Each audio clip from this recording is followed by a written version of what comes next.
We'll explore how society has quietly learned to control not just our behaviors, but our beliefs, our dreams, and the very way we see ourselves.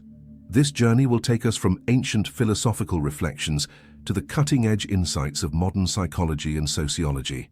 And at the end, I'll reveal the most powerful truth of all, one that could shatter the illusion and free your mind. But you must stay with me until the end. Because the final revelation is not only the most important, it's the one they never wanted you to hear. Let's begin. It starts innocently. You're born into a world that's already in motion. By the time you can speak, you're surrounded by language, norms, expectations. You're told what's good and what's bad, what's acceptable and what's shameful. Your mind, still tender and open, begins to absorb it all. You don't question it. You don't yet know how. By the time you go to school, the machinery is already running. You're taught to obey, to sit still, to follow instructions. You're rewarded not for questioning, but for compliance. You're praised when you conform, correct when you stray. From grading systems to behavioral charts, you are conditioned, subtly but consistently, to seek validation from authority. Renowned psychologist B.F. Skinner once demonstrated how behavioral reinforcement could shape not just actions, but identities. Society took note. Today, this method is not locked away in laboratories. It's in classrooms, workplaces, even in your social media feed. The likes you chase, the trends you follow, the outrage you echo, they all feed a cycle of external validation. But have you ever stopped to ask, who decides what is worthy of approval? This is where the lie begins to take form, that your value is determined by how well you fit into the system, that your success is measured not by your fulfillment, but by your productivity, that your identity is a product of your profession, your appearance, your possessions. From billboards to textbooks, the message is consistent. Be what we expect, and you will be rewarded. But what happens when you don't fit? What happens when your spirit whispers truths that contradict the narrative? Most people suppress that voice. They fear rejection, ridicule, or worse, irrelevance. Philosopher Michel Foucault wrote extensively on the concept of social control, not through force but through normalization. Society doesn't need to chain you, it just needs to define what's normal. Once that standard is accepted, anyone outside it is labeled deviant, dangerous, or broken. Have you ever felt like you're living someone else's life? That you're chasing goals you didn't choose? That your passions were buried under expectations long ago? That discomfort is your true self stirring beneath the surface. And here's where the deception deepens. Society convinces you that your dissatisfaction is your fault, that if you're unhappy, it's because you're not trying hard enough, not thinking positively enough, not grinding, hustling, or manifesting correctly. The system deflects responsibility, keeping you trapped in a cycle of self-blame. But let's pause here and ask, who benefits from this arrangement? When you're insecure, corporations sell you products. When you're obedient, institutions maintain power. When you believe you're free, but act only within the boundaries they've drawn, you become the perfect citizen, the ideal consumer, the manageable mind. Sociologist Erich Fromm once warned that modern freedom is often an illusion. In his book Escape from Freedom, he explained how people willingly trade true liberty for security, order, and belonging. They submit to systems of control, not because they are forced to, but because they've been conditioned to see control as comfort. Does this resonate with you? Have you ever felt that quiet voice saying, "This isn't who I am," and then silenced it because you were afraid of what others would say? You're not alone. Millions live this way, trapped in a well-decorated prison, clapping along with the rhythm of a song they never chose. But here's the twist. The lie works precisely because it doesn't feel like a lie. It feels like truth, like culture, like tradition. It feels like safety. That's what makes it so powerful and so difficult to escape. And yet, escape is possible. In the next part of this journey, we will explore how this system of quiet control was built, from the roots of organized religion to the birth of mass media and the digital age. We'll uncover how belief systems are engineered and how even our sense of morality can be manipulated. If this first revelation stirred something inside you, stay with me. What comes next will challenge everything you think you know about the world around you, because only by seeing the cage, Can you begin to escape it? You were not born into freedom. You were born into a blueprint, a script already written, a stage already set. To understand how society quietly controls you, we must first peel back the layers of history and examine the roots of this system. Not through the lens of conspiracy, but through the lens of psychology, power, and influence. Centuries ago, the earliest forms of societal control were explicit. Kingdoms ruled by divine right, religions claiming authority over souls, empires expanding by sword and decree. In those times, control came through fear. Disobedience meant punishment, even death. The lines were clear, the consequences immediate. But as civilizations evolved, so did their methods. Overt oppression gave way to subtle manipulation. Control moved from the battlefield into the mind. The philosopher Plato warned us through his famous allegory of the cave that people often mistake shadows for reality. They live shackled, facing the wall, believing that the flickers they see are all there is. The moment one breaks free and sees the light, he is ridiculed, feared, rejected by those still trapped. Society in this allegory is the cave. And the lie? It's the belief that the cave is all there is. Control today is more sophisticated than ever. It no longer needs chains, it uses stories. Stories are how we understand the world. From childhood fables to national myths, from Hollywood blockbusters to political narratives, stories shape our values, our fears, our hopes. The more a story is repeated, the more it feels like truth. Take, for example, the myth of meritocracy, the belief that if you simply work hard enough, you will succeed. On the surface, this sounds empowering, but beneath it lies a dangerous implication. If you don't succeed, it must be your fault. This story justifies inequality, masks systemic injustice, and shames those who suffer. It's a narrative used not to uplift, but to pacify. Political scientist Noam Chomsky, in his groundbreaking work Manufacturing Consent, explained how media serves as a propaganda tool, not by fabricating facts, but by shaping the framework within which we interpret them. The control isn't in what you're told, it's in what you're never allowed to question. And then came the screen. Television and later the internet transformed this dynamic. Never before had so many minds been exposed to the same images, sounds, and ideas simultaneously. Mass media became the most powerful tool of narrative control. It didn't just report the culture, it created it. Ask yourself, how much of what you believe about success, love, identity, even happiness, comes from stories told by people you've never met? You see celebrities smiling in mansions and think, that's what life should look like. You see curated feeds of flawless lives and think, why doesn't mine look like that? This isn't just envy, it's programming. You're being taught what to want. Even the idea of individuality has been commodified. You are encouraged to express yourself, so long as it fits within the approved boxes. Be unique but not disruptive. Be authentic but not inconvenient. Psychologist Carl Jung spoke of the collective unconscious, the shared reservoir of symbols, archetypes, and patterns that bind human experience. Society has learned to exploit this, turning sacred human desires, belonging, purpose, transformation into products. Spirituality becomes branding. Activism becomes trend. Rebellion becomes a fashion line. The result? A culture where the illusion of choice replaces actual freedom. Consider this. When you vote, are you choosing a future or picking between two versions of the same machine? When you scroll, are you discovering your interests or being guided by an algorithm that knows you better than you know yourself? These are not rhetorical questions. They're invitations. Invitations to reflect on how deeply the strings of control reach into your thoughts, your habits, your emotions.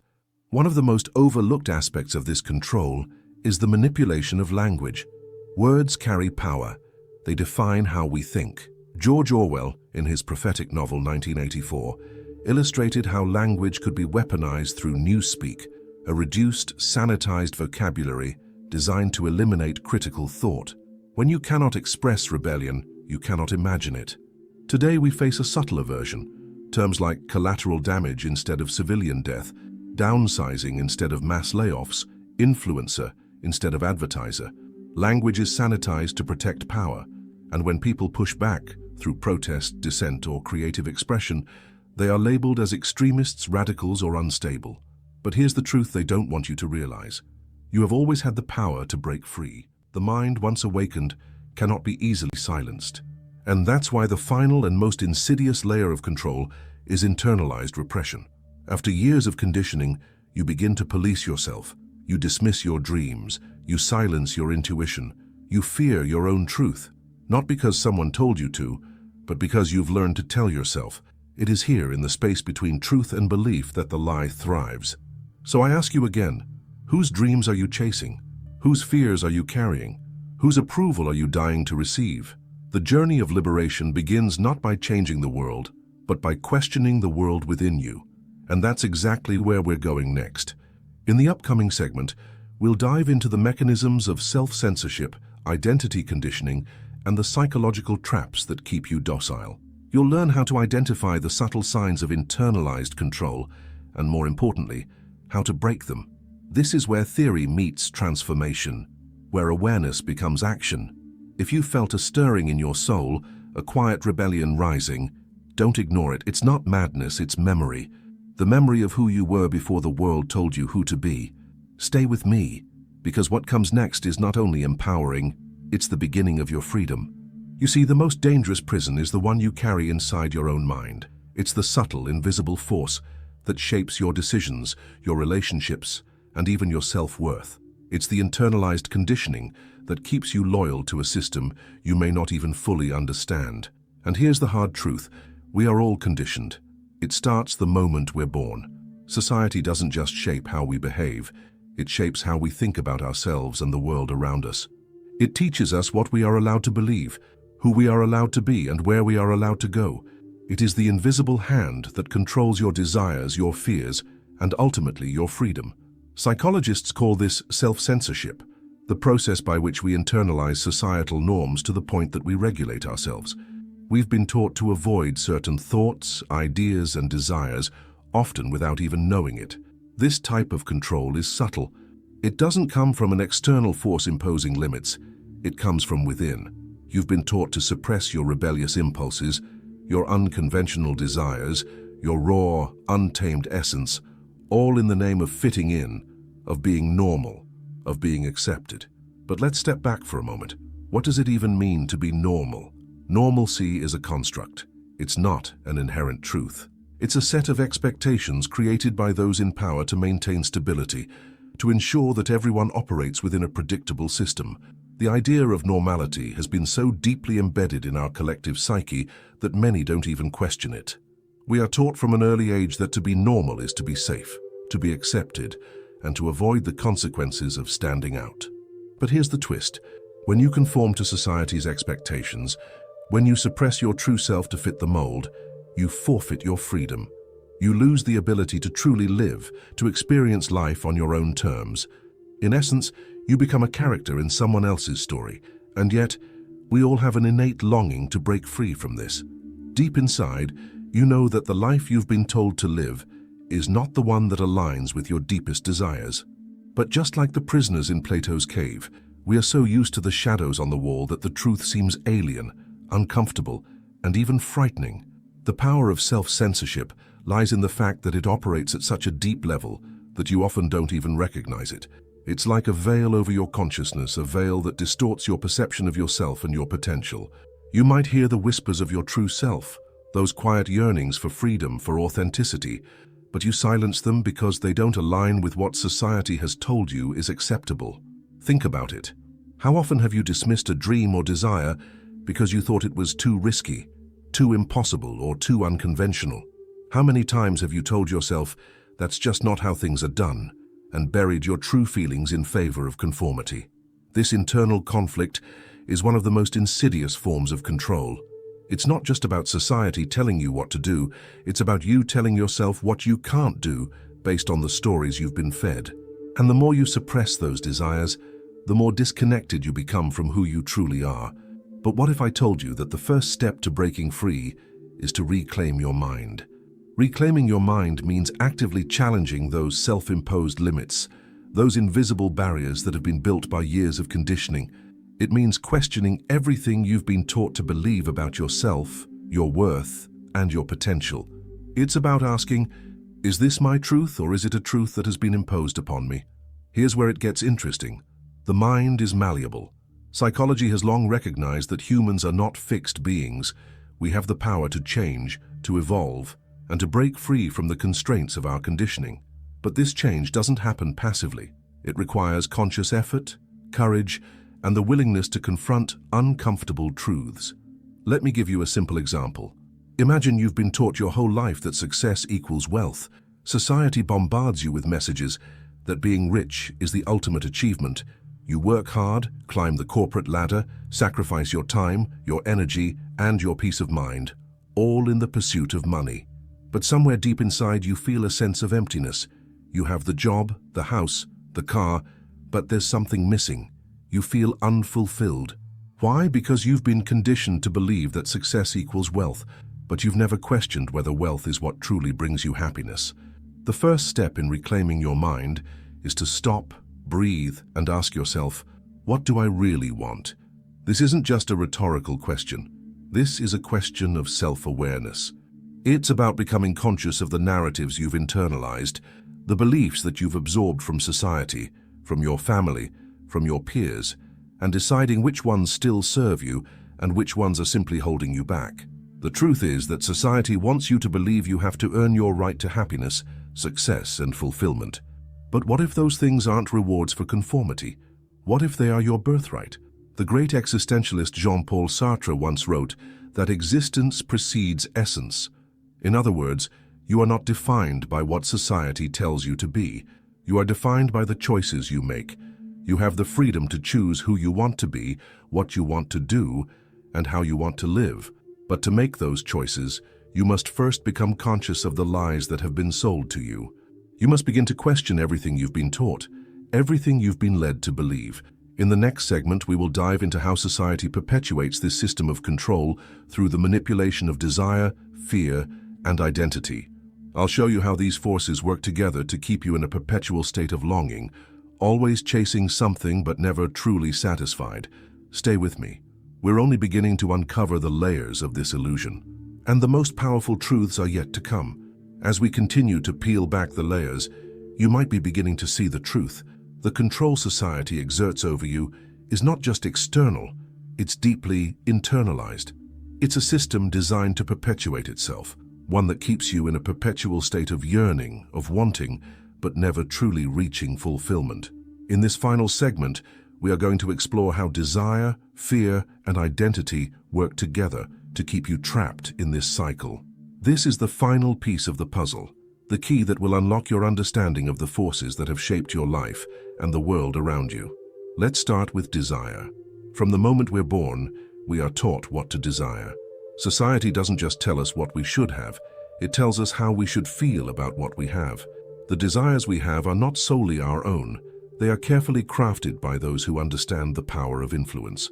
Think about it. How much of what you desire, whether it's the latest phone, the ideal body, or even the life you think you should have, comes from external sources? Advertisements, social media influencers, even the people around you. Everyone is selling you an image of what you should want. The truth is, desire is a powerful tool of control. When you are constantly chasing something outside of yourself, you are never content. You are always reaching for the next thing, the next success, the next possession, convinced that once you obtain it, you'll finally be happy. But it's a lie. True fulfillment doesn't come from what you have, it comes from who you are. This brings us to fear. Fear is the ultimate enforcer of control. It's the shadow that follows you every step of the way. Fear keeps you obedient. Fear keeps you small. Fear keeps you from stepping outside the lines. Fear is the mechanism by which society ensures you stay within the boundaries of what is acceptable. Think about all the times you've been afraid to speak your truth because of what others might think. How many times have you held back from pursuing a dream because you feared failure? Fear of judgment, fear of rejection, fear of the unknown. These are the weapons used to keep you in line. But here's the thing. Fear is a construct.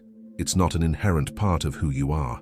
It's something that has been cultivated within you by society. Fear is a tool used to manipulate your actions and prevent you from stepping outside the prescribed path. And finally, identity. Who are you, really? Are you the person society has told you to be? Are you the sum of the roles you've been assigned? Student, employee, parent, citizen? Or are you something deeper, something more authentic than what the world has allowed you to believe? Society has taught you that your worth is tied to your roles, your possessions, your achievements. But true identity is not something that can be defined by external measures. Your identity is not a product of what you do. It is a reflection of who you are at your core. The control lies in convincing you that your identity is a static, fixed thing, that it is defined by your past, by your job, by your relationships, by your accomplishments. But in reality, your identity is fluid, it is dynamic, and it is constantly evolving. The key to breaking free from this illusion of control is to embrace the truth of your identity as something beyond society's definitions. You are not your job. You are not your income. You are not your possessions. You are the awareness that experiences them. So how do you break free? The first step is awareness. You must recognize that the control you've experienced is not natural. It is learned. It is imposed. And most importantly, it is not permanent. The second step is reclamation, reclaiming your mind, your desires, your identity, and your truth. This means breaking free from the stories that have been told to you and writing your own. It means embracing discomfort, standing in your truth, and letting go of the need for external validation. And finally, the third step is action, the courage to live your truth, to choose a life that is authentically yours, free from the limitations placed upon you. This isn't about rejecting society. It's about no longer allowing society to define who you are. It's about choosing to live a life that is aligned with your deepest values, your true desires, and your own vision of success. You have the power to break free from the greatest lie ever sold. You have the power to live authentically, to reclaim your freedom, to rewrite your story. The world has convinced you that you must conform, that you must obey, that you must fit into a mold. But the truth is that you are not a product of the system. You are the creator of your own reality. The choice is yours. Are you ready to step into your power? Are you ready to break free from the lies and live a life that is truly your own? It all begins with the awareness that the greatest lie ever sold is the one you've been telling yourself.